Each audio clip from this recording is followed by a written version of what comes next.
आयुर्वेदिक उपाय. एक, पित्ताचा वारंवार त्रास होत असेल तर सकाळी तुळशीची पाने कोमट पाण्यात धुवून चावून खावी, आराम मिळतो.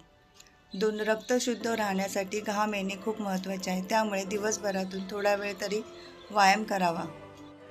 3, रोज बेलाची पाने खाल्ली तर सर्व आजार गायब होतील.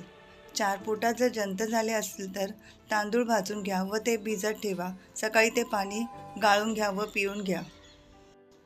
5, लोणीमध्ये थोडेसे केसर मिसळून ओठांना लावल्याने काळे ओठ गुलाबी होऊ लागतात.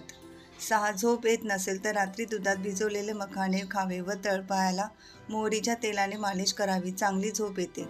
7, रक्तदाब नियंत्रित ठेवण्यासाठी नियमित केळी खावी.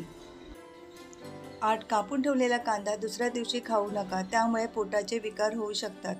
9, दह्यासोबत गरम चपाती कधीच खाऊ नका, त्यामुळे पोटाचे आजार होतात. 10, रोज पांढरा कांदा खाल्ल्याने शरीरात ताजे रक्त तयार होते. धन्यवाद.